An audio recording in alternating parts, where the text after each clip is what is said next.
তো চলুন এর মধ্যে কি আছে। তো আমরা প্রথমেই যেটা করার চেষ্টা করি সেটা হচ্ছে যে আমাদের গত ক্লাসটা আমরা একটু সামারি করে দেওয়ার চেষ্টা করি, যাতে গত ক্লাসটা যারা আমরা করেছি যাতে আমাদের জন্য ইজি হয়। তো অলরেডি আমরা আমাদের হ্যান্ড নোটটা আপনাদেরকে দিয়ে দিয়েছি। তো আজকে যেহেতু আমরা সামারি করব প্রথম অংশ, এখানে জাস্ট গুরুত্বপূর্ণ সেকশনটা এবং তার কনসেপ্টটাই আমাদের জন্য গুরুত্বপূর্ণ। বারবারই আমরা বলেছি পরীক্ষা কবে হবে সেটা আমরাও জানি না, কিন্তু আপনার দায়িত্ব হচ্ছে যেই জিনিসটা আপনার আইনজীবী হওয়ার পরেও সারা জীবন লাগবে ওই কনসেপ্টটা আপনি এখন থেকে বারবার পড়ার চেষ্টা করেন। পরীক্ষা যখনই হোক আপনার যাতে তাতে টেনশন না হয়। তো প্রথমেই আমরা যে কাজটা করেছিলাম যে আমরা 1 থেকে 8 পর্যন্ত আপনাদেরকে বলেছি যে আমাদের ডেফিনেশন সেক্টর থেকে মোটামুটি আমাদের তিনটার মতো ডেফিনেশন আমরা পড়ি, আর হচ্ছে 6 নাম্বারটা পেকুনারি জুরিসডিকশন। তো ডেফিনেশনের মধ্যে আমরা যেটা পড়েছি তার মধ্যে সবচেয়ে গুরুত্বপূর্ণ ছিল আমাদের যে ডিক্রি, ডিক্রি কাকে বলে, কোন দুইটা জিনিস ডিক্রির অন্তর্ভুক্ত এবং কোন দুইটা জিনিস ডিক্রির অন্তর্ভুক্ত না, এতটুকুই আমাদের জন্য গুরুত্বপূর্ণ। এরপরে আরেকটা গুরুত্বপূর্ণ ছিল আমাদের লিগ্যাল রিপ্রেজেন্টেটিভ। ওই ক্ষেত্রে আমরা বলেছি যে মৃত ব্যক্তির সম্পত্তি যিনি প্রতিনিধিত্ব করেন, অথবা যিনি সম্পত্তিতে হস্তক্ষেপ করতে পারেন, অথবা যিনি সম্পত্তিতে রিপ্রেজেন্টেটিভ টাইপের স্যুট করতে পারেন, এই 3 প্রকারের ব্যক্তি কি হবেন, লিগ্যাল রিপ্রেজেন্টেটিভের অন্তর্ভুক্ত হবেন। এরপরে আরেকটা গুরুত্বপূর্ণ ছিল আমাদের মিনস প্রফিট বা অন্তর্বর্তীকালীন মুনাফা। সেটা হচ্ছে যে কোনো সম্পত্তি, কোনো প্রপার্টি কেউ যদি অবৈধভাবে দখল করে থাকে, তাহলে যতদিন উনি দখল করেছিলেন ওই সম্পত্তি থেকে যে স্বাভাবিকভাবে যে আয় হইতো, চাই উনি করুক অথবা না করুক, তাহলে ওই টাকাটা প্লাস ওই টাকার উপরে যে সুদ আসবে এই টাকাটা আপনি দাবি করতে পারেন, যেটাকে আমরা বলি যে মিনস প্রফিট দাবি করা। তবে একটা কন্ডিশন দেওয়া আছে, উনি যদি ওই সম্পত্তিতে কিছু টাকা পয়সা ইনভেস্ট করে সম্পত্তির উন্নয়ন ঘটায় স্বাভাবিক আয়ের চাইতে বেশি আয় করেন, ওই টাকাটা মিনস প্রফিটের অন্তর্ভুক্ত হবে না। এই তিনটাই আপনাদের জন্য গুরুত্বপূর্ণ, বাকি যেটা আছে এটা আমাদের কোনো কাজের না। এরপরে আমরা বলেছি যে এই পেকুনারি জুরিসডিকশন যখন আপনি পড়বেন আপনার মাথার মধ্যে রাখবেন দেওয়ানি কার্যবিধিতে আমরা 3 প্রকারের এখতিয়ার পাবো। একটা হচ্ছে আর্থিক এখতিয়ার, যাকে আমরা বলি যে পেকুনারি জুরিসডিকশন, আরেকটা হচ্ছে সাবজেক্ট ম্যাটার বা বিষয় ভিত্তিক, আরেকটা হচ্ছে আমাদের টেরিটোরিয়াল জুরিসডিকশন বা ভৌগোলিক সীমারেখাগত জুরিসডিকশন। এই পেকুনারি জুরিসডিকশন যখন আপনি পড়বেন, আপনি ওই যে আমাদের বর্তমানে সিভিল জজ নতুন নামকরণ করা হয়েছে, যেটা সিভিল জজের ভ্যালুয়েশন হচ্ছে 15 লাখ টাকা পর্যন্ত। যিনি সিনিয়র সিভিল জজ ওনার হচ্ছে যেই আমাদের 25 লাখ টাকা পর্যন্ত, আর যুগ্ম জেলা জজ তার হচ্ছে যে 25 লাখের ঊর্ধ্বে। এই সীমাটা একটু মনে রাখবেন। এ ধারার মূল সারমর্ম হচ্ছে কোনো বিচারক, কোনো আদালত তার পেকুনারি জুরিসডিকশনের বাইরে গিয়ে কোনো মামলার বিচার করবেন না। যদি উনি এটা করেন তাহলে এটা ডিফেক্ট অফ জুরিসডিকশনের মধ্যে পড়বে, ডিক্রিটা আপিল অথবা ডিভিশন আদালত কর্তৃক ভেরি হইতে পারে। এতটুকুই হচ্ছে 6 ধারার কার্যকরী বিষয়। তাহলে কোনো বিচারক তার পেকুনারি জুরিসডিকশনের বাইরে গিয়ে যদি কোনো মামলার রায় দেন ওই ডিক্রিটা হবে ডিফেক্টিভ, ওইটা আপিল অথবা ডিভিশন আদালত কর্তৃক বাতিলযোগ্য। এরপরে চলে যাব আমাদের গুরুত্বপূর্ণ, যেটা গত ক্লাসও আমরা পড়েছি, 9, 10, 11, এই 3টা সেকশন সবসময় গুরুত্বপূর্ণ, আপনি বারবার পড়বেন, মনে না থাকলে আরো বেশি করে পড়বেন। 9 নম্বরে যেটা আমাদের বলে সেটা হচ্ছে সাবজেক্ট ম্যাটারগত জুরিসডিকশন, যে দেওয়ানি আদালতে কোন কোন মামলা দায়ের হবে। তো এখানে প্রথমেই একদম ওপেনলি বলতেছে যে সকল মামলা দেওয়ানি আদালতে আসবে যতক্ষণ পর্যন্ত তাকে এক্সপ্রেসলি মানে প্রকাশ্যভাবে বলা না হয় অথবা ইমপ্লাইডলি বারণ করা না হয়। তাহলে আমরা হেডিংটা মনে রাখবো, কারণ মাঝে মধ্যে আপনার কোর্ট আনকোট হেডিংটা দিয়ে বলে যে এটা কত নাম্বার ধারায় আছে। তাইলে court to try all civil suit unless barred, এই ইংরেজি শব্দটা মনে রাখবেন। দেওয়ানি আদালত সকল মামলার বিচার করবে যতক্ষণ পর্যন্ত তাকে কি করা হয়, বারণ করা না হয়। তো এর ভিতরে যখন আমরা যাই বলছি যে দুইটা জিনিস মনে রাখবেন। 1 নাম্বার জিনিস যেটা সেটা হচ্ছে যে সিভিল নেচারগত যা কিছু আছে সবার তো বিচার হবে, কিন্তু একটা কন্ডিশন হচ্ছে যে যেটা আমাদের ধর্মীয় বিষয়, যেটা কোনো সামাজিক প্রথা, যেটা কোনো কৃষ্টি কালচার, এগুলা দেওয়ানি আদালতের বিষয়বস্তু না। যেমন মসজিদের ইমাম সাহেব কাকে নিয়োগ করবেন, মন্দিরের পূজারী কাকে নিয়োগ করবেন, কোনো একটা সামাজিক অনুষ্ঠানে কে সভাপতি হবে, এই সিভিল রাইটের ব্যাপার সিভিল নেচারের মধ্যে আসবে না। কিন্তু যখনই ওই ইমাম সাহেবের বেতন আপনি নির্ধারণ করার পরে দিবেন না, ওই ইমাম সাহেব কিন্তু আপনার বিরুদ্ধে কি করতে পারবে, দেওয়ানি আদালতে যাইতে পারবে। তার মানে যখনই আমাদের ধর্মীয় বিষয়ের মধ্যে টাকা পয়সার বিরুদ্ধে কথাবার্তা আসবে, যখনই পেকুনারি কোনো জিনিস থাকবে, তখনই সেটা এই 9 নম্বর বলতেছে যে তখন সেটা কি হবে, দেওয়ানি আদালতের বিষয়বস্তু হিসাবে গণ্য হবে। তাহলে এমসিকিউতে যদি আপনার আসে যে ধর্মীয় কোনো পদ পদবি দেওয়ানি মামলার বিষয় কিনা, যে উনি ইমাম সাহেব থাকতে পারবেন কিনা, কথা হচ্ছে যে না, তাহলে ইমাম সাহেবের বেতন দেওয়া হচ্ছে না, উনি দাবি করে কিন্তু 9 ধারা আসতে পারবেন, এটাই হচ্ছে ব্যতিক্রম। তাহলে সকল সিভিল নেসারের মামলা আমরা দেখব যতক্ষণ পর্যন্ত বারণ করা না হয়। প্রকাশ্য অথবা ইমপ্লাইডলির মধ্যে দুইটা উদাহরণ মনে রাখবেন। একটা হচ্ছে যেমন ধরেন যে আমাদের রেভিনিউ কোড, সেখানে কি হয়, আর্থিক বিষয়ে আলোচনা হচ্ছে কিন্তু সরকার পৃথক আদালত গঠন করে আছে। পারিবারিক আদালত, দেনমোহরের মামলা, টাকা পয়সার মামলা, দেওয়ানি আদালতে যাওয়ার কথা, সরকার বলতেছে যে না আপনি পারিবারিক আদালতে যান। তার মানে সরকার প্রকাশ্যভাবে আপনারে বলে দিচ্ছে যে ওই আদালতে যান। এটাই হচ্ছে আমাদের মূল বিষয়। আবার যেমন ধরেন যে অপ্রকাশ্যভাবে যেমন বলতেছে যে আপনার 25,000 টাকা পর্যন্ত বাড়ি ভাড়ার লেনদেন, আপনার ভাড়াটি আপনাকে ভাড়া দিচ্ছে না, 20,000 টাকা বাকি, এখন আপনি এটা দেওয়ানি আদালতে যাইতে পারবেন না, এটা আপনার স্মল কজেস কোর্টে যাইতে হবে। যদিও ওই আদালতের বিচারক সহকারী জজই, কিন্তু আদালতের নাম হচ্ছে কি ক্ষুদ্র বিষয়ক আদালত। তাহলে 9 নম্বর সেকশনটা আমাদের জন্য গুরুত্বপূর্ণ। এটার মাধ্যমে আমরা বিষয়ক বস্তুগত জুরিসডিকশনটা বুঝতে পারবো। 10 এবং 11, 10-এ আমাদের যেটা বলে হেডিংটা মনে রাখবেন, স্টে অফ স্যুট, মাঝে মধ্যে দিয়ে দেয় যে এটা কত ধারায় আছে, কোট আনকোট। আর এটার পাশাপাশি যেটা মনে রাখবেন যে এটার একটা লেটিন নাম হচ্ছে কি, এই যে পরের সেকশনে যেটা আছে রেস জুডিকাটা, এটা সামনেটা আসবে রেস সাবজুডিস, শুধু সাবজুডিস শব্দটা, যে যেই মামলাটা অলরেডি বিচারাধীন আছে। ধরেন যে এ আর বি এর মধ্যে একটা মামলা বিচারাধীন আছে, এখন এ অথবা বি বা তাদের উত্তরাধিকারীরা যদি অন্য কোনো আদালতে গিয়ে একই বিষয়ে মামলা করে, তাহলে তার ফলাফলটা কি হবে। তো 10 নম্বর সেকশন বলতেছে মামলা তো করতে পারবে, কোনো বাধা নাই, কিন্তু মামলাটা কি হবে, স্থগিত থাকে যাবে। যখনই অপরপক্ষ আসে বলবে যে এই বিষয়ে অলরেডি একটা মামলা চলমান, বিচারকের দায়িত্ব হচ্ছে সাথে সাথে মামলাটাকে স্থগিত করে দেওয়া। উনি রিজেকশনে করবেন না, উনি এটা কি করবেন, স্থগিত করবেন। 11 নম্বরের হেডিংটা মনে রাখবেন, রেস জুডিকাটা কত ধারায় আছে, এটা আমাদের আসে 11 নম্বরে। আর রেস জুডিকাটা আসলে জিনিসটা কি, তো এটা আমরা বলছি যে আমরা সাক্ষ্য আইনেও পড়ে আসছি। যেমন ধরেন যে এ এবং বি একই পক্ষ, একই বিচার্য বিষয়, একই দাবি নিয়ে যদি একবার উপযুক্ত আদালত কর্তৃক একবার ডিসাইড হয়, তাহলে ওই বিষয়ে দ্বিতীয়বার মামলা চলবে না। তো এটার নামই হচ্ছে রেস জুডিকাটা। ওটার ভিতরে মোটামুটি যে কয়গুলো উদাহরণ আছে, পিছনের শেষের 3টা উদাহরণ আমাদের জন্য গুরুত্বপূর্ণ বা ব্যাখ্যাটা। একটাতে যদি আপনি কিছু দাবি করেন, বিচারক যদি নীরব থাকে জাজমেন্টে, যেমন আপনি মিনস প্রফিট দাবি করছেন, যেমন আপনি মামলার খরচ দাবি করছেন, আপনি এডিশনাল ক্ষতিপূরণ দাবি করছেন, জাজমেন্টে বিচারক কোনো কিছু উল্লেখ করে নাই, তো এটা দ্বারা আপনাকে বুঝে নিতে হবে বিচারক আপনাকে এই সুবিধা দিচ্ছে না। এরপরে হচ্ছে constructive race judicata. Constructive race judicata হচ্ছে যে যেখানে আপনি কিছু দাবি করতে পারতেন, যেমন মিনস প্রফিট দাবি করতে পারতেন, মামলার খরচ দাবি করতে পারতেন, আপনি করেন নাই, আপনার আপনার আর্জিতে আপনি উল্লেখ করেন নাই, তাইলে বিচারক ধরে নিবে আপনার টাকা পয়সার দরকার নাই। আর সর্বশেষ একটা উদাহরণ আছে রিপ্রেজেন্টেটিভ টাইপের যে মামলাগুলো হয়, মানে ধরেন যে 10 জনের পক্ষে যদি একজন ব্যক্তি মামলা করে, মামলার জাজমেন্ট যেটাই আসুক বাকি 9 জনের উপরও রেস জুডিকাটা প্রযোজ্য হবে। তাইলে এই 11 নম্বরটা আপনি ভালো করে পড়ার চেষ্টা করবেন। তাহলে 9, 10, 11 এই 3টা পড়লেই যথেষ্ট, বাকিগুলো আপনি বাদ দেন।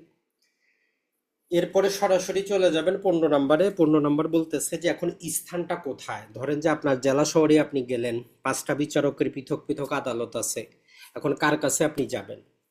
তো 15 নম্বর আপনাকে সর্বপ্রথম বলে দিচ্ছে যে ক্ষমতা সম্পন্ন যারা বিচারক আছেন, আদালত আছেন, শুরু করবেন সবচেয়ে লোয়েস্ট গ্রেড দিয়ে, মানে সহকারী জজ দিয়ে শুরু করবেন, যাকে আমরা বর্তমানে সিভিল জজ বলতেছি।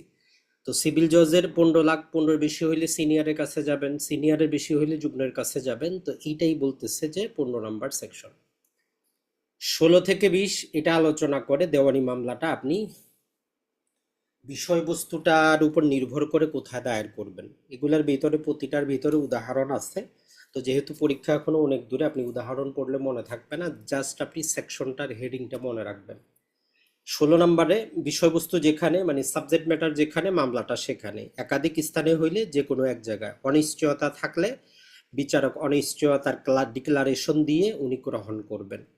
আর যদি কোনো প্রকার ক্ষতিপূরণ বা মুভেবল প্রপার্টি হয় তাহলে কজ অফ অ্যাকশন যেখানে অথবা বিবাদী যেখানে বসবাস করে, চাকরি করে, অবস্থান করে।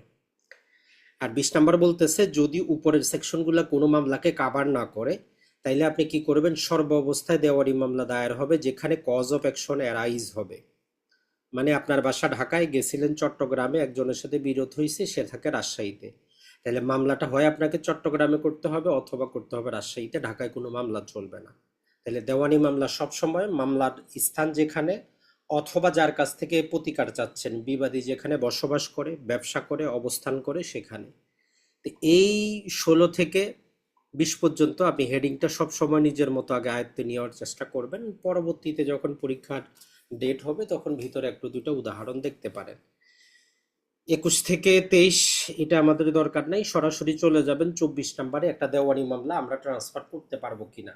ধরেন যে আপনি সহকারী জজ এর আদালতে মামলা করছেন, আপনার মনে হইলো এই বিচারক দ্বারা হবে না, আপনি বি এর আদালতে নিতে পারবেন কিনা।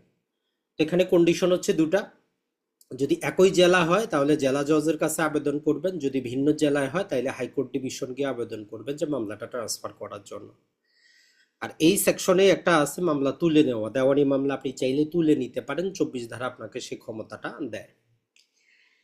এরপরে আপনি 26 নাম্বার সেকশনে শুধু এতটুকু মনে রাখবেন, দেওয়ানি মামলা আমরা আরজির মাধ্যমে দায়ের করি।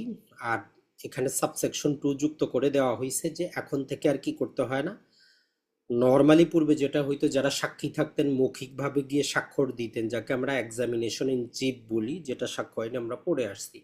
তো এখন বলতেছে যে সাক্ষীদের যাবতীয় কথাবার্তা এফিডেভিটে জমা করলেই চলবে। এরপরে গুরুত্বপূর্ণ যদি আমরা বলি 30 নাম্বারটা, এটা আমরা পড়াইছি যে বিচারক কি করতে পারে, 30 ধারার তদবিরে 3টা কাজ করতে পারে, ওইটা একটু মনে রাখবেন। এক হচ্ছে ইন্টারোগেটরি, 2 নাম্বার হচ্ছে যে কোনো সাক্ষীকে সমন, 3 নাম্বার হচ্ছে এফিডেভিটের মাধ্যমে কোনো একটা ফ্যাক্টকে প্রমাণ করার আদেশ দিতে পারেন। আর যদি কোনো ব্যক্তিকে এরকম আদেশ দেওয়ার পর সে যদি এটা দায়িত্বটা পালন না করে তাইলে 30 ধারার যে শাস্তি সেটা 32 ধারায় বলতেছে যে কি করতে পারে বিচারক, 500 টাকা পর্যন্ত জরিমানা করতে পারে, গ্রেফতারি ওয়ারেন্ট জারি করা দিতে পারে, কারাগারে পাঠাইতে পারে, বন্ড সিগনেচার করাইতে পারে। তো এই 500 টাকা মাঝে মধ্যে আসে, এটা একটু মনে রাখবেন যে কত টাকা জরিমানা করা যায়। এরপরে গুরুত্বপূর্ণ হচ্ছে আমাদের কস্ট, কস্ট রিলেটেড 3টা সেকশন পাবেন। 35 হচ্ছে জেনারেল কস্ট মানে মামলার খরচ। সাধারণ নিয়ম হচ্ছেন যিনি মামলাটা জিতবেন উনি অপরপক্ষ যিনি মামলাটা হেরে গেলেন তার কাছ থেকে যাবতীয় মামলা করা যাবতীয় খরচাপাতি আদায় করতে পারবেন, তবে এটা হচ্ছে বিচারকের ইচ্ছাধীন। বিচারক চাইলে কি করতে পারে, যে কোনো পক্ষের উপর আরোপ করতে পারে, এ এবং বি দুই পক্ষের উপর আরোপ করতে পারে অথবা কোনো পক্ষের উপরে আরোপ নাও করতে পারে। তো এই জন্য বলে যে বিনা খরচায় অথবা খরচা সহ। 35-এর এতে মনে রাখবেন কেউ যদি ফলস মানে মিথ্যা এবং তুচ্ছ বিষয় নিয়ে যদি কোনো প্রকার মামলা করে অথবা ডিফেন্স নেয় তাহলে পূর্বে ছিল 20,000 টাকা, ওইটাকে এখন বাড়িয়ে 50,000 টাকা জরিমানা করা হয়েছে। এই শব্দটা মনে রাখবেন, দুটাই মনে রাখবেন, পূর্বে 20 এখন 50। আর যদি আমরা 35-এর বি দেখি এখানে দুই প্রকারের খরচের কথা বলা আছে, একটা হচ্ছে 2,000 টাকা আর একটা হচ্ছে 3,000 টাকা। 3,000 টাকা এবং 2,000 টাকাটা আপনি মনে রাখবেন কিভাবে, 3,000 টাকা এইভাবে মনে রাখবেন যে যেখানে আপনি অযথা মামলাকে ডিলে করার জন্য বারবার অ্যাপ্লিকেশন দিচ্ছেন, বিচারকের মনে হচ্ছে এই অ্যাপ্লিকেশনে মামলা ডিলে হবে, তাইলে 3,000 টাকা এইভাবে মনে রাখতে পারেন। আর 2,000 টাকা হচ্ছে যে অ্যাপ্লিকেশনটা আপনি পূর্বে দিতে পারতেন কিন্তু দেন নাই, কিন্তু এখন আপনি শুনানি করাইতে চাচ্ছেন, তো বিচারক বলবে যে ঠিক আছে আপনি 2,000 টাকা কস্ট আরোপ করেন। তাইলে যেখানে আপনি ডিলে করার জন্য হইলে 3,000 টাকা, আর যদি কোনো কিছু দিতে পারতেন আগে দেন নাই পরবর্তীতে অ্যাপ্লিকেশন করছেন তাইলে 2,000 টাকা। এরপরে সরাসরি চলে যাবেন আমরা 46 নাম্বার সেকশনে প্রিসেপ্ট। এইটা মনে রাখবেন, এটা মাঝে মধ্যে পরীক্ষায় আসে কোট আনকোট, যে প্রিসেপ্ট কি, প্রিসেপ্ট কোন সেকশনে আছে, প্রিসেপ্ট কোন আদালত জারি করে, 3টা এমসিকিউ হইতে পারে। তো প্রিসেপ্টের বাংলা হচ্ছে হুকুমনামা বা আদেশনামা। এটা হচ্ছে যে আদালত ডিক্রি প্রদান করে ওই আদালত দিতে পারে। দেওয়ার পিছনে কারণ হচ্ছে সম্পত্তি যদি ভিন্ন আদালতের এখতিয়ারে হয় যাতে ডিক্রি জারির পূর্বে সম্পত্তির কোনো প্রকার এলিনেশন বা ডিসপোজ অফ না হয়, এর জন্য 2 মাস পর্যন্ত কার্যকর থাকে এমন একটা আদেশ দিতে পারে। এরপরে 50 নাম্বারটা একটু জাস্ট মনে রাখবেন, একটা ডিক্রি 5 ভাবে কার্যকর করা যায়, যেটা আমরা গত ক্লাসে পড়াইছি বিস্তারিত, সেখান থেকে পড়ে নেবেন। এরপরে যদি আমরা দেখার চেষ্টা করি, আমাদের 58 নম্বরে ডিটেনশন এবং রিলিজের ক্ষেত্রে দেওয়া আছে আমাদের। আর 56টা আমরা একটু পড়াইছি পূর্বে। এখানে শুধু কি ছিল, টাকার মামলায় মহিলাকে গ্রেপ্তার করা যাইতো না, এই শব্দটা ছিল। তো আইনটাকে চেঞ্জ করে বলা হয়েছে বৃদ্ধ, অক্ষম, গর্ভবতী এবং দুগ্ধ পানকারী মহিলা। নর্মাল মহিলাকে এই সেকশনের অধীনে বর্তমানে গ্রেফতার করা যাবে। এখানে এখন 4টা জিনিস নিয়ে আসা হয়েছে, এটা একটু মনে রাখবেন। আর এখানে বলতেছে যে 50 টাকা পর্যন্ত যদি হয় তাহলে 2 মাস, আর যদি আমাদের 50 টাকার ঊর্ধ্বে হয় তাহলে আমাদের, সরি, জাস্ট এখানে আপনার একটা টাইমলাইন দেওয়া আছে, চার্ট দেওয়া আছে যে কত টাকার জন্য হইলে কতদিন আটক রাখা যাবে। তো এখানে যখন আপনি ভাগ করবেন দেখবেন যে বলা আছে যে 50 টাকা পর্যন্ত হইলে একটা, আর 50 টাকার ঊর্ধ্বে হইলে একটা। 50 টাকার ঊর্ধ্বে হইলে 6 মাস দেওয়া আছে, আর 50 টাকা পর্যন্ত 6 সপ্তাহ দেওয়া আছে। এখানে একটু কনফিউশন হয়ে যায়, একটা হচ্ছে 6 মাস আর একটা হচ্ছে 6 সপ্তাহ।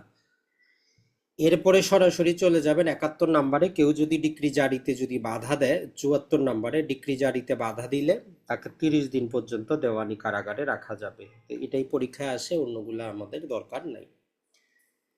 এরপরে 75 নম্বরটা অবশ্যই পড়বেন। গত ক্লাসও আমরা পড়াইছি যে কমিশন, দেওয়ানি মামলার 4টা কারণে কমিশন ইস্যু করা হয়। ওই 4টা কারণ মনে রাখার চেষ্টা করবেন। সাক্ষীর সাক্ষ্য গ্রহণ করার জন্য, হিসাবপাতি দেখার জন্য, বাটোয়ারার জন্য, এরকম 4টা কারণ দেওয়া আছে, যেটা আপনার দরকার আছে, পড়তে হবে অবশ্যই। এরপরে 80 নম্বর সেকশনটা একটু দেখার চেষ্টা করবেন। সেটা হচ্ছে সরকারের বিরুদ্ধে যদি কোনো দেওয়ানি মামলা করতে চান 2 মাসের একটা নোটিশ দিতে হয়। আর যদি নোটিশ না দিয়ে মামলা করেন তাইলে বিচারককে বলতেছে যে আপনি 3 মাসের সময় দিবেন সরকারকে, যাতে সে জবাব দাখিল করতে পারে। এরপরে 88-তে চলে যাবেন সরাসরি, ইন্টারপ্লিডেড স্যুট বা স্বার্থবিহীন মামলা।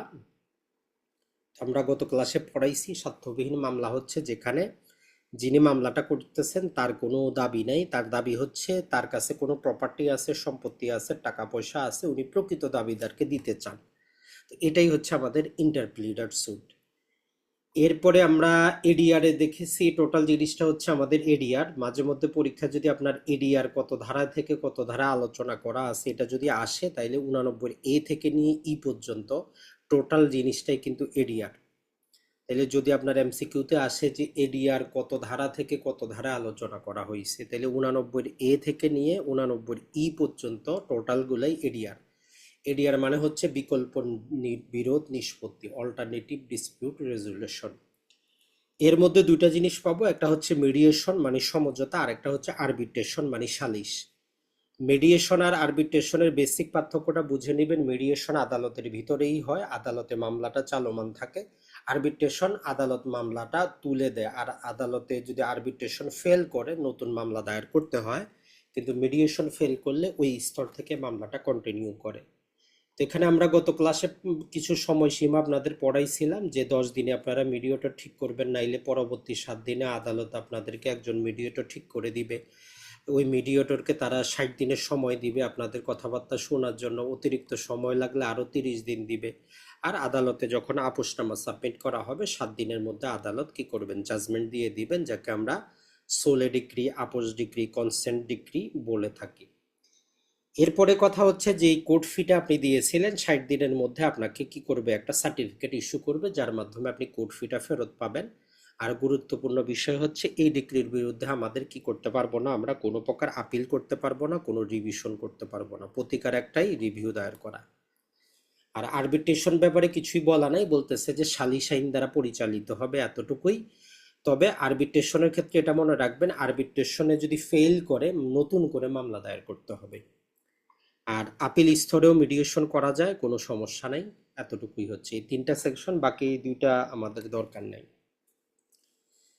এরপরে আমরা ফ্রেন্ডলি স্যুট বা অপিনিয়ন অফ কোর্ট বলে একটা সেকশন পাবো। এটা হচ্ছে যে এ এবং বি এর মধ্যে যে কোনো বিষয়ে কোনো চুক্তিনামা হইল, যেটার বিষয় প্রচলিত আইনে প্রকাশ্য কিছু নাই, তো তারা দুইজনই আদালতের অভিমতের জন্য তাদের চুক্তিনামাটা আদালতে দাখিল করতে পারে, যেটাকে আমরা ফ্রেন্ডলি স্যুট বলি। এরপরে পাবলিক নিউসেন্স রিলেটেড 3টা সেকশন আমরা পড়াইছি। মূল কাহিনীটা হচ্ছে পাবলিক নিউসেন্স রিলেটেড মামলা 3টা সেকশনকে যদি আমরা একসাথে করি, বেসিক নিয়ম হচ্ছে হয় অ্যাটর্নি জেনারেল মামলা করবেন, অথবা ডিসি সাহেব করবেন, অথবা এই দুইজন থেকে দুইজন যে কোনো সাধারণ ব্যক্তি লিখিত অনুমতিপত্র নিয়ে মামলা দায়ের করবেন, সেটা পাবলিক নিউসেন্স হোক, পাবলিক চ্যারিটি হোক। এই তিনটা সেকশনের মূল কাহিনী হচ্ছে এটা। আর আসি আমরা 94, 94A, 95। সাপ্লিমেন্টাল প্রসিডিং মানে হচ্ছে একটা দেওয়ানি মামলার মধ্যে আমরা কি করাইতে পারি, আসামিকে গ্রেফতার করাইতে পারি, মানে বিবাদীকে গ্রেফতার করাইতে পারি, ইনজাংশন নিতে পারি, ইন্টারলোকুটরি অর্ডার নিতে পারি।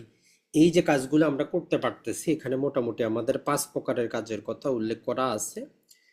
আর এইবার 94A যুক্ত করা হয়েছে। পূর্বে যেটা নিয়ম ছিল, যেমন ধরেন যে ফৌজদারি আদালতে বিচারক কি করে, পুলিশকে নির্দেশ দেয় আসামিকে গ্রেফতার করে নিয়ে আসেন। দেওয়ানি আদালতের বিচারকের কাছে এরকম কোনো ক্ষমতা ছিল না লিগালি, বৈধভাবে, আইনগতভাবে।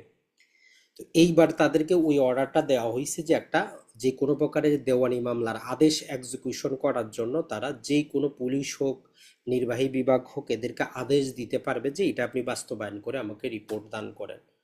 তাইলে পূর্বেও তারা করতো, কিন্তু লিগাল কোনো তার ছিল না, বেসিস ছিল না। তো এইবার এই সেকশনটা ওই জন্য আনা হয়েছে। এখন ধরেন যে আপনি কাউকে অবৈধভাবে গ্রেফতার করাইলেন, তার সম্পত্তি কোক করাইলেন, অন্তর্বর্তীকালীন নিষেধাজ্ঞা নিলেন, পরে দেখা গেল যে এইটার মাধ্যমে তার ক্ষতি হয়েছে। তাইলে এই যে আপনি তারে অবৈধভাবে গ্রেফতার করাইলেন, তার সম্পত্তি অ্যাটাচ করাইলেন, ইনজাংশনটা নিলেন, ইনসাফিসিয়েন্ট গ্রাউন্ড, অপর্যাপ্ত কারণে, ওই পক্ষ যদি পরবর্তীতে আপনার বিরুদ্ধে ওই আদালতে অ্যাপ্লিকেশন করে, আপনার 10,000 টাকা পর্যন্ত জরিমানা হইতে পারে। এইটা ছিল আমাদের প্রথম ক্লাসের আলোচনা। যদি কয়টা সেকশন আপনি বারবার একটু রিপিট করেন, আশা করি যে আপনি উপকৃত হবেন। তো বিস্তারিত জানতে চাইলে ওই ক্লাসটা দেখে নেবেন। তো এখন আমরা যাব আমাদের আজকের আলোচনায়। দেখেন, দেওয়ানি কার্যবিধি অনেক বড়, কিন্তু আপনি যদি সিস্টেমেটিক ওয়েতে পড়েন, দেখেন যে জাস্ট মাত্র 20 মিনিটে কিন্তু আমাদের পড়াশোনা কমপ্লিট। তো আপনারও দায়িত্ব হচ্ছে এইভাবে আপনি বারবার একটু সেকশনগুলো মনে করার চেষ্টা করেন, মূল কনসেপ্টটা জানার চেষ্টা করেন। তাহলে আজকের আলোচনাতে দেখবো আমরা 96 থেকে পরবর্তী সেকশনগুলো। এখন চলে আসবো আমরা প্রথমে আপিল। তো 96 ধারা আমাদেরকে যেটা বলতেছে, 96-তে 3টা সাবসেকশন আছে। 96-র 3টা সাবসেকশনই গুরুত্বপূর্ণ। প্রথমে বলেতে প্রতিটা অরিজিনাল ডিগ্রি থেকে আপিল চলবে। এটা মাঝে মধ্যে এমসিকিউতে চলে আসে যে প্রতিটা ডিগ্রির বিরুদ্ধে আপিল চলবে কিনা। তো বলতেছে যে হ্যাঁ, প্রতিটা ডিগ্রির বিরুদ্ধে আপিল চলবে, এটা হচ্ছে জেনারেল স্টেটমেন্ট। 2 নম্বর বলতেছে যে এক্সপার্টে মানে হচ্ছে একতরফা, যেখানে বিবাদীরা উপস্থিত ছিল না, একতরফা মামলা চলছে, ওই ডিগ্রির বিরুদ্ধেও আপিল চলবে। 3 নম্বর গিয়ে বলতেছে যে কখন তাইলে আপিল চলবে না। বলতেছে যে ওই যে আমরা সোলে ডিগ্রি, কনসেন্ট ডিগ্রি, আপোস ডিগ্রি, কম্প্রোমাইজ ডিগ্রি যে নামে আমরা ডাকি, এই ডিগ্রির বিরুদ্ধে আপিল চলবে না। তাহলে 96 ধারার 3টা সেকশনই আপনার জন্য গুরুত্বপূর্ণ, মনে রাখবেন আপনি। প্রতিটা ডিগ্রির বিরুদ্ধে আপিল চলবে, একতরফার বিরুদ্ধেও চলবে, তবে সোলে ডিগ্রির বিরুদ্ধে চলবে না। এরপরে 97টা অতটা আমাদের পরীক্ষায় আসে না। 97টা আপনি কিভাবে মনে রাখবেন, ওই যে আমরা পড়ে আসছি সেকশন 2 ক্লজ 2 ডিগ্রির ডেফিনেশনে আমরা দুইটা জিনিস পড়ছি, প্রাথমিক ডিগ্রি, চূড়ান্ত ডিগ্রি। যেমন ধরেন যে আপনি আপনার পৈতৃক সম্পত্তি বন্টনের মামলা করছেন, এ এবং বি, এ হচ্ছে ভাই, বি হচ্ছে বোন। আদালত বলল যে ঠিক আছে আপনারা 2:1 অনুপাতে পাবেন, এইটা দিয়ে আপনাদের একটা প্রাথমিক ডিগ্রি দিয়ে দিল, মানে সম্পত্তিকে কতটুকু পাবে এটার একটা ডিক্লারেশন দিল। তো এটাকে আমরা বলতেছি প্রাথমিক ডিগ্রি। এখন ভাই অথবা বোন কারো যদি কোনো আপত্তি থাকে, তারা এই অবস্থায় কি করতে হবে, এটার বিরুদ্ধে আপিল করতে হবে যে আমি এই আদেশটা মানি না বা এই ডিগ্রিটা আমি মানি না। কিন্তু যখন তারা নীরব থাকবে, যখন চূড়ান্ত ডিগ্রি দেওয়া হবে, তখন বলতেছে প্রাথমিক ডিগ্রির বিষয়ে আর কোনো কথা বলা যাবে না। তাহলে যদি কোনো ডিগ্রি, দুইটা ডিগ্রি সমষ্টি হয়, প্রাথমিক ডিগ্রিতে যদি কারো কোনো আপত্তি থাকে, ওই ডিগ্রি দেওয়ার সাথে সাথে আপিল করতে হবে। চূড়ান্ত ডিগ্রিতে, ফাইনাল ডিগ্রিতে প্রাথমিক ডিগ্রির বিষয়ে কোনো আপত্তি তোলা যাবে না। এটাই হচ্ছে 97। 98টা নর্মালি আমাদের কোনো কাজের না, এটা আমরা বেসিক নিয়ম জানি। সেটা হচ্ছে যে আপনি যখন আপিল করবেন, ধরেন যে আপিল আদালতে কতজন বিচারক থাকে, যদি 2 বা ততোধিক বিচারক থাকে, তাহলে আমরা রায়টা কিভাবে নিব। ধরেন যে 3জন বিচারক, 2জন হায়ের পক্ষে আছে, একজন নায়ের পক্ষে আছে, তো যেই পক্ষ সংখ্যাগরিষ্ঠ হবে ওইটা আমরা ধরবো। তবে একটা জিনিস মনে রাখবো, সেটা হচ্ছে যদি ধরেন যে 2জন বিচারক, 2জনই সমভাবে বিভক্ত, এ বলতেছে ডিগ্রি ঠিক আছে, ডি বলতেছে রিভার্স হবে, তাহলে আমরা কোনটা ধরবো। তো বলতেছে তাহলে মূল মামলার জাজমেন্টের বিচারক যেটা দিছে সেটাই বহাল থাকবে। তাহলে বিচারকরা যদি সমভাবে বিভক্ত হয় তাহলে অরিজিনাল ডিক্রি যেটা ছিল সেটা বহাল থাকবে। 97 এবং 98 নর্মালি পরীক্ষা আসে না, অতটা গুরুত্বপূর্ণ না, তবে 99টা আমাদের জন্য গুরুত্বপূর্ণ। 99 বলতেছে যে একটা ডিক্রি, দেওয়ানি মামলার ডিক্রি কখন রিভার্স হইতে পারে, কখন বাতিল হইতে পারে। তো 1 নম্বরে যেটা বলতেছে সেটা হচ্ছে যে যদি ভুল পক্ষভুক্তি হয়, মিসজয়েন্ডার অফ পার্টি হয়। এটা আমরা যখন অর্ডার পড়বো তখন আমরা বুঝবো যে মিসজয়েন্ডার অফ পার্টি মানে হচ্ছে যে যারে আপনার জয়েন করার দরকার ছিল না তারে আপনি জয়েন করছেন। এ এবং বি দুইজনেরই আপনি বিবাদী রাখছেন, বি এর কোনো দরকারই ছিল না। তো বলতেছে যে মিসজয়েন্ডার অফ পার্টি হোক অথবা মিসজয়েন্ডার অফ কজ অফ অ্যাকশন হোক, যদি এইগুলা অথবা এটার সাথে আরেকটা তারা যুক্ত করছে কোনো প্রক্রিয়াগত ত্রুটি, একটা দেওয়ানি মামলা যে প্রতিদিন কার্যক্রমটা চলে এগুলোর মধ্যে যদি কোনো প্রকার যে ইরোগ ঘটে, ডিফেক্ট ঘটে, ইরেগুলারিটি ঘটে, তো যা মূল মামলার বিষয় বা এখতিয়ারকে প্রভাবিত করে না, তাহলে ডিক্রি বাতিলও হবে না, পরিবর্তনও হবে না, রিমান্ডও হবে না। রিমান্ড মানে হচ্ছে পুনরায় বিচারের জন্য প্রেরণ করা। তাহলে 99 নম্বর সেকশনের মূল থিওরিটা হচ্ছে যদি মামলার মূল মেরিটকে অথবা আদালতের এখতিয়ারকে প্রভাবিত না করে তাইলে আমাদের ভুল পক্ষভুক্তি, ভুল মামলার কারণ অথবা ছোটখাটো যে ত্রুটি বিচ্যুতি হবে এর কারণে ডিক্রি পরিবর্তিত হবে না। তাহলে কেন হবে?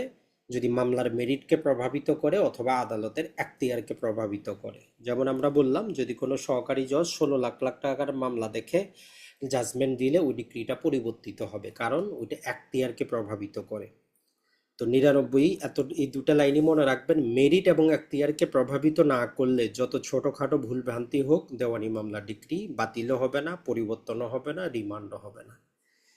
তাহলে আমরা এখান থেকে দুটা সেকশন মনে রাখতে পারি, একটা হচ্ছে 96, একটা হচ্ছে 99, বাকি দুইটা আপনি বাদ দিতে পারেন।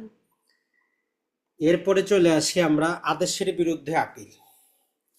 একটা জিনিস মনে রাখবেন, আপনি যেমন ধরেন যে একটা দেওয়ানি মামলা দায়ের করলেন, বিচারক মামলাটা গ্রহণ করলো, এই যে একটা সিগনেচার করলো এটা একটা আদেশ, পরবর্তী দিন শুনানি হবে এটা একটা আদেশ। আপনি একটা অ্যাপ্লিকেশন দিয়েছেন, গ্রহণ করলো, এটা একটা আদেশ। কোনো অ্যাপ্লিকেশন দিয়েছেন, রিজেক্ট করছে, এটা একটা আদেশ। আর আমাদের ডিক্রি কোনটা? ডিক্রি হচ্ছে উভয় পক্ষকে শোনার পরে কোনো পক্ষের অধিকার ফাইনালি ডিসাইড করা। তো আমরা ডিক্রির বিরুদ্ধে দেখলাম সবসময় আপিল করা যায়, তো বলতেছে যে আদেশের বিরুদ্ধে সবসময় আপিল করা যাবে না। তাহলে কোন কোন আদেশের বিরুদ্ধে যাবে, ওর 4টা এখানে লিস্ট দেওয়া আছে, এর বাইরে অন্য আদেশের বিরুদ্ধে আপিল করা যাবে না। তো এখানে হেডিং এ প্রথমেই বলতেছে যে ভিন্নভাবে অনুমোদিত না হলে, মানে যদি অন্য কোনো জায়গায় বলা থাকে তাইলে সেটা বাদ দিয়ে। 1 নম্বর হচ্ছে 35-এর এ, আমরা একটু আগে পড়ে আসছি 50,000 জরিমানা করতে পারে, এই জরিমানার বিরুদ্ধে আপিল চলবে।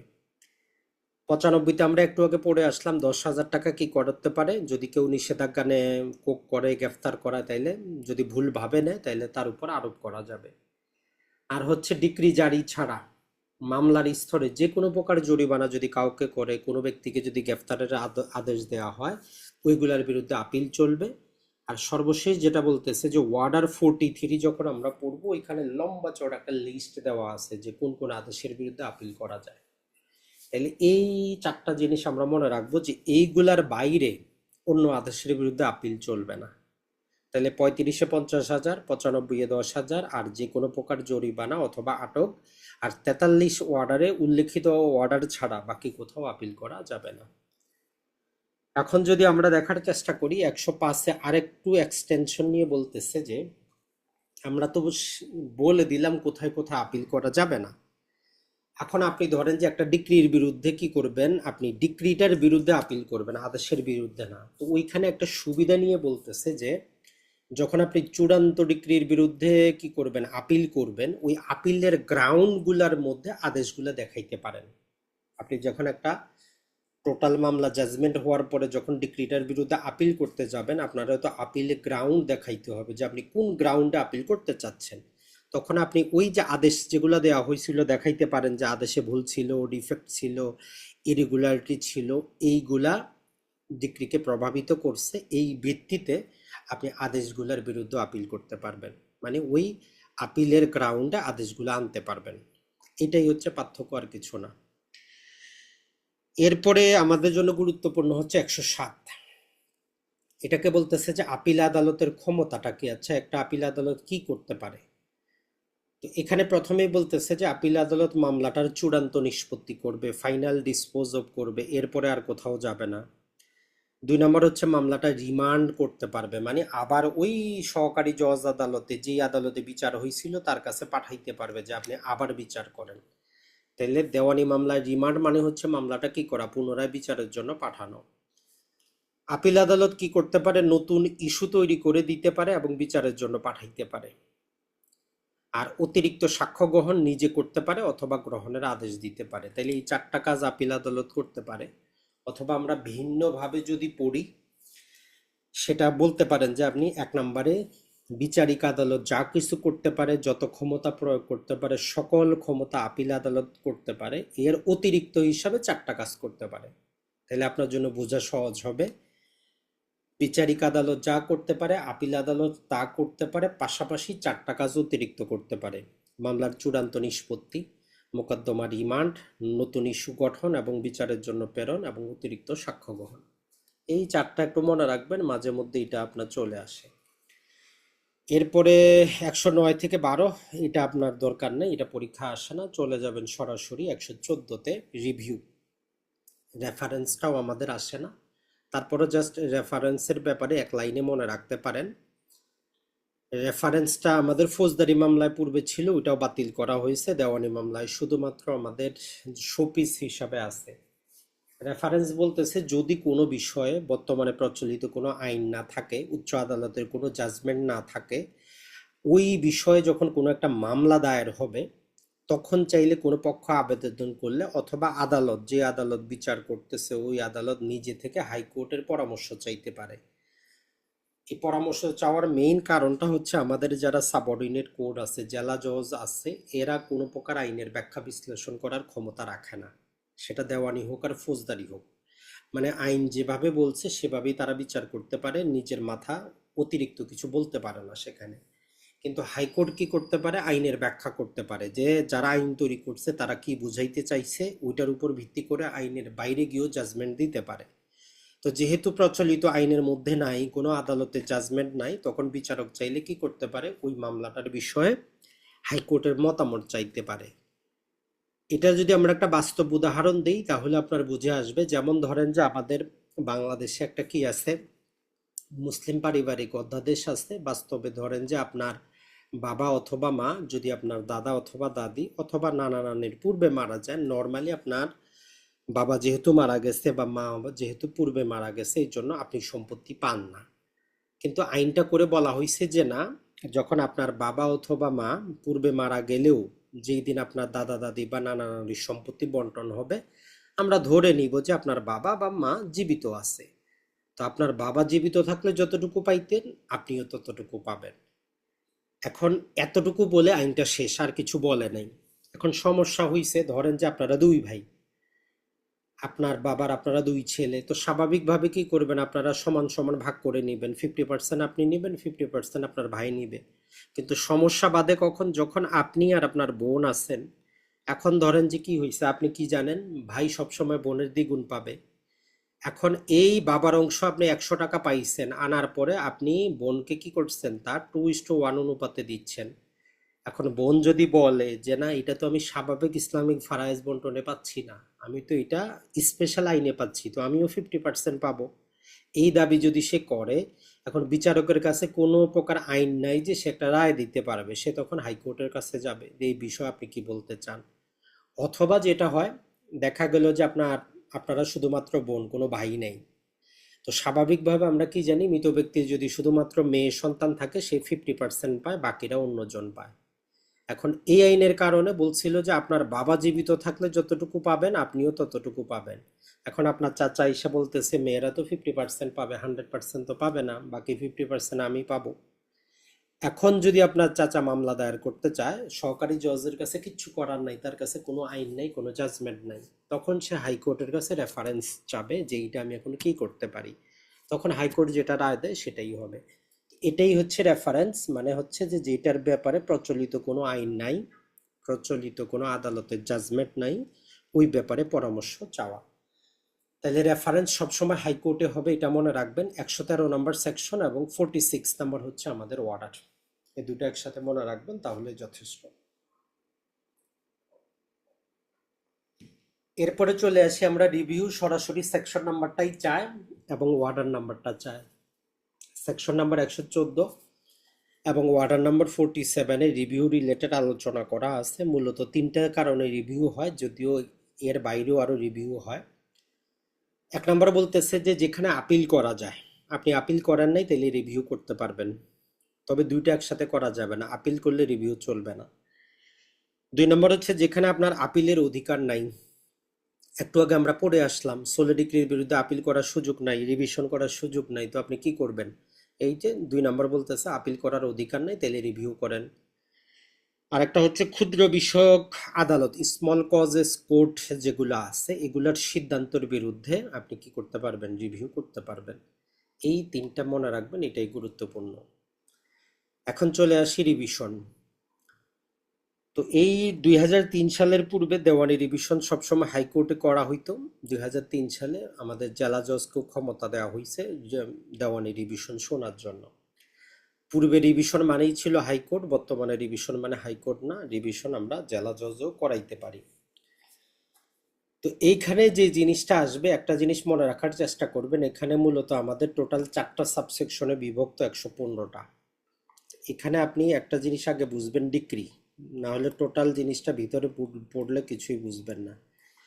যেমন সুনির্দিষ্ট প্রতিকার আইনের 9 ধারা আমরা পড়ে আসছি, ওই ডিক্রির বিরুদ্ধে কি চলে না? আপিল চলে না।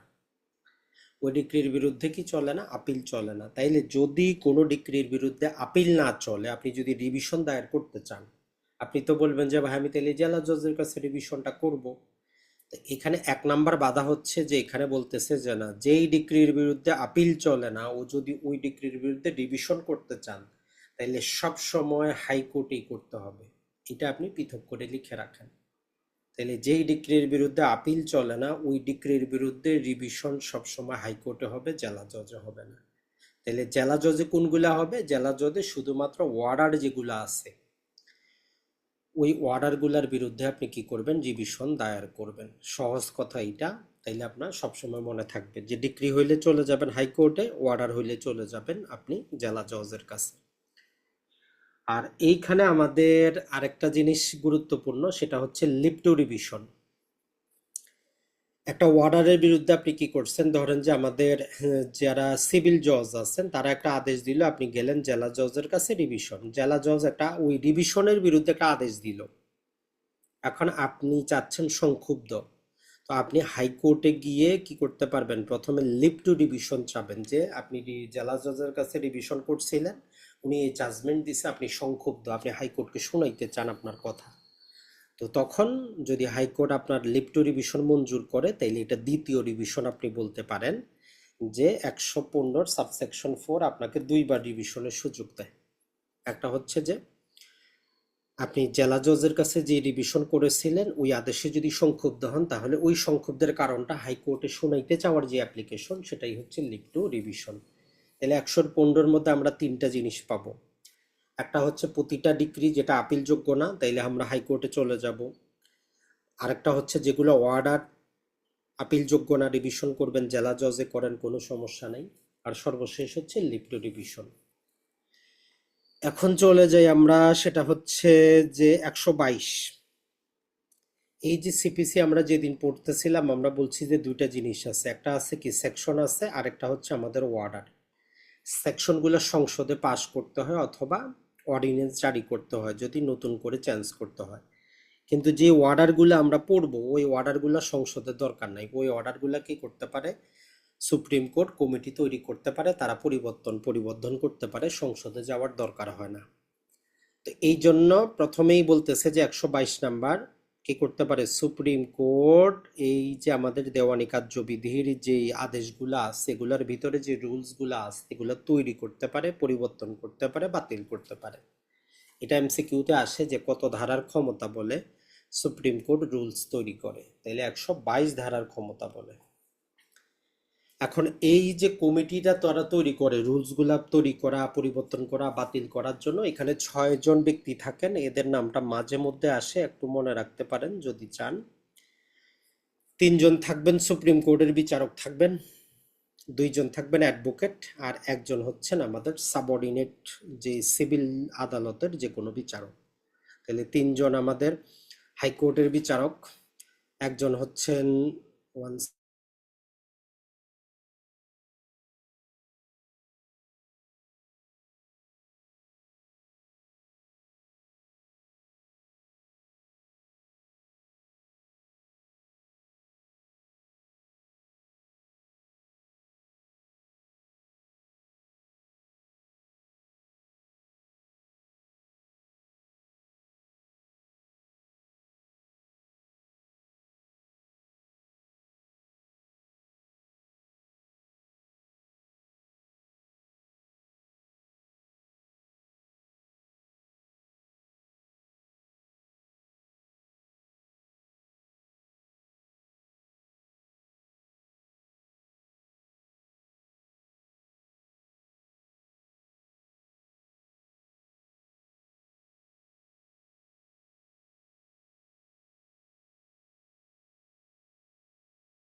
সরি।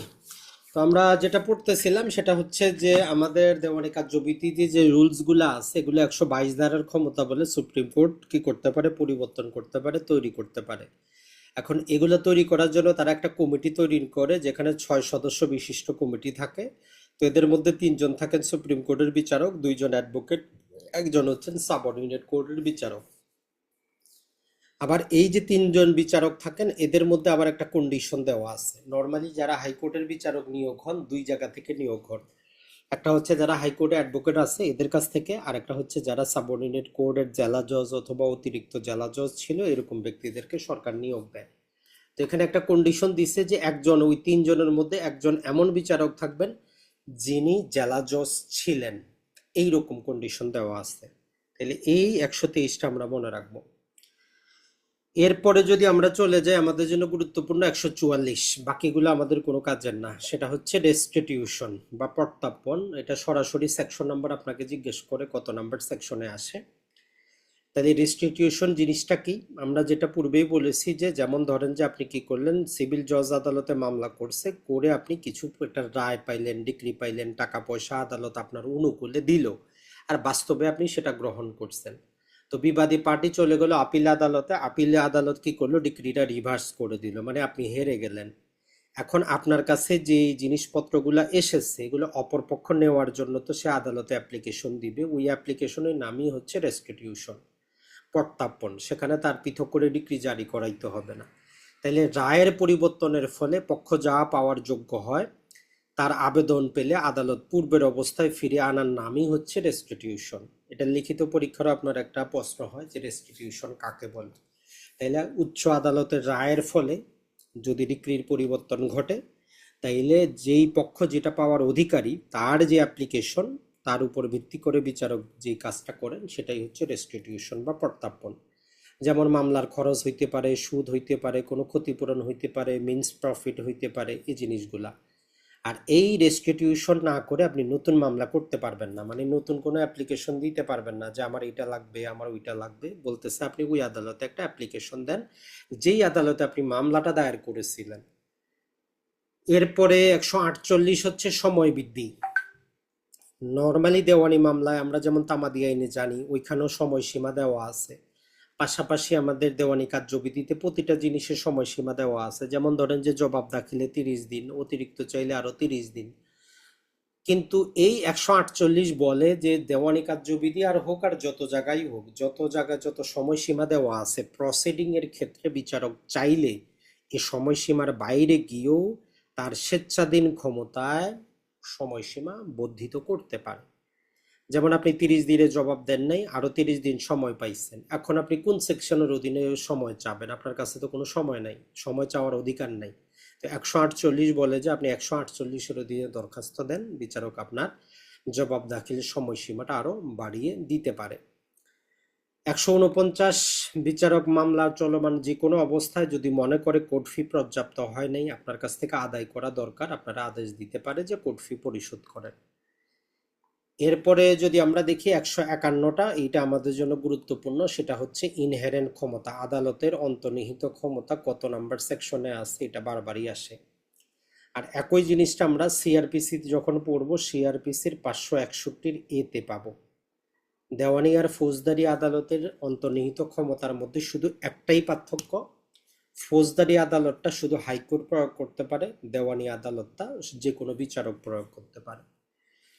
তো এই অন্তর্নিহিত ক্ষমতা মানে হচ্ছে যে যেই ক্ষমতাটা আইনে দেওয়া হয় নাই। যেমন ধরেন যে আইনে বলা আছে এত টাকা জরিমানা দিবেন, এই কাজটা করবেন, এতদিনে মামলা করবেন, এই সমস্ত কিছু, মানে যেটা কোনো আইনে উল্লেখ করা আছে। আর অন্তর্নিহিত ক্ষমতা মানে যেই দিন ওই আদালত গঠিত হয়েছে ন্যায় বিচারের জন্য ওই আদালতের উপর কিছু ক্ষমতা দেওয়া আছে। তো 1 নম্বর বলতেছে যে এন্ড অফ জাস্টিস, মানে ন্যায় বিচারের সাথে যেটা করা দরকার সেটা করতে পারবে। 2 নম্বরে যেটা হচ্ছে যে টু প্রিভেন্ট দ্য, জাস্ট এখানে একটা ইংরেজি শব্দটা আপনি মনে রাখলে ভালো হয়, মাঝে মধ্যে কোট আনকোট বার কাউন্সিলের পরীক্ষায় দেখবেন যে কোট আনকোট ইংরেজি দেওয়া থাকে। তো এখানে যেই জিনিসটা দেওয়া আছে to prevent oppose the just one misuse of process of court, মানে আদালতের যে পদ্ধতি আছে ওইটাকে যদি কেউ অপব্যবহার করার চেষ্টা করে ওইটা রোধ করার জন্য। তার মানে দেওয়ানি আদালতের বিচারকের কাছে সবসময় দুইটা ক্ষমতা থাকে যেটা আইনে উল্লেখ করার দরকার নাই। সেটা একটা হচ্ছে ন্যায় বিচারের সাথে যে কোনো আদেশ দিতে পারে, আর একটা হচ্ছে যে আদালতের প্রসেসকে কেউ যদি অ্যাবিউজ করতে চায়, যদি অপব্যবহার করে সুবিধা নিতে চায়, সেটা প্রতিরোধ করার জন্য আদেশ দিতে পারে, যদিও আইনে উল্লেখ করা নাই। আর একই কাজটা যখন আমরা সিআরপিসিতে পড়বো এই দুইটা সেখানে যুক্ত হবে, সেখানে এডিশনাল আর একটা আছে, 3টা হবে জাস্ট। তাইলে যখন আমরা সিআরপিসি পড়বো এই দুটাই পাবো কপি পেস্ট, আর একটা এডিশনাল যুক্ত হবে যেটা আমরা সিআরপিসিতে পাবো। তো এই 151-তে একটা জিনিস মনে রাখবেন, মাঝে মধ্যে এমসিকিউতে আসে, যদি আইনে প্রকাশ্যভাবে কোনো প্রতিকার উল্লেখ করা থাকে, যেমন আমরা পড়ছি কি 50,000 টাকা পর্যন্ত জরিমানা করতে পারবে, তাহলে কোনো বিচারক 151 ব্যবহার করে 60,000 টাকা করতে পারবে না। তার মানে যেই অ্যামাউন্টটা, যেই প্রতিকার আইনে স্পষ্টভাবে উল্লেখ করা আছে ওইটা পরিবর্তন করার ক্ষমতা 151-তে নাই। যেখানে প্রতিকারই উল্লেখ করা নাই সেখানে প্রতিকার দিতে পারবে, এটাই হচ্ছে পার্থক্য, আর কিছু না। 152, যদি কোনো জাজমেন্টে, কোনো রায়ে, কোনো অর্ডারে, কোনো ডিক্রিতে যদি গাণিতিক ভুল হয়, যেমন ধরেন যে বিচারক উল্লেখ করছে এক জায়গায় 3,000 আর এক জায়গায় 2,000, টোটাল 5,000 টাকা আপনি পাওয়ার কথা, কিন্তু এই 3 আর 2 এর যোগফলে তা সে 4,000 লিখে বসে আছে। এখন এইটা আপনি সংশোধন করানোর জন্য 152 অধীনে দরখাস্ত দিবেন যে এটা একটা গাণিতিক ভুল অথবা করণিক ভুল। তাহলে গাণিতিক ভুল বা করণিক ভুল সংশোধন করার জন্য আমরা কি করতে পারবো? 152 অধীনে দরখাস্ত দিতে পারবো। 153, জেনারেল পাওয়ার টু অ্যামেন্ড, সাধারণ ক্ষমতা যে কোনো প্রকার মামলার আর্জি, লিখিত জবাব, জাজমেন্ট এগুলো সংশোধন করার জন্য। এর বিস্তারিত আমরা ওয়ার্ডারে পাবো যে আমরা কিভাবে নিজের আর্জি নিজে সংশোধন করতে পারবো। আমাদের ওয়ার্ডার নাম্বার 6, আমাদের রুল নাম্বার 17 এবং রুল নাম্বার 16 দুটো আমরা রুলস পাবো। সেখানে বলে যে আমাদের নিজের আর্জিটা নিজে সংশোধন করতে পারবো এবং অপর পক্ষেরটাও আমরা কর্তন করতে পারবো। এইটা হচ্ছে ইন জেনারেল ক্ষমতা। তো মোটামুটি এটাই আমাদের জন্য গুরুত্বপূর্ণ। তাহলে আমরা যদি শর্ট করে দেই, এখানে আমাদের এই যে 51 থেকে 53 এই তিনটা সেকশন, 48 থেকে 49, 144, 96 থেকে 99, 104 থেকে 105, আর 113 থেকে 15, আর 122, এই কয়টা সেকশন পড়লে আপনার জন্য কিন্তু যথেষ্ট। তো আশা করি যে নির্বাচন হোক আর যাই হোক, অন্তত মূল থিমগুলো আপনারা ধীরে ধীরে পড়ার চেষ্টা করবেন। কারণ হচ্ছে যে এগুলো একবার পড়ে জীবনেও মনে থাকবে না। হয়তো শুনতে আপনার কাছে সহজ মনে হয়েছে, কিন্তু আপনি যদি বারবার না পড়েন, আপনার কিন্তু মূল থিমটা মনে আসবে না। আর যখন আপনার পরীক্ষা শিডিউল দিবে, তখন আরো বিস্তারিত আপনি পড়তে পারবেন। অসংখ্য ধন্যবাদ। যদি প্রশ্ন থাকে বলতে পারেন।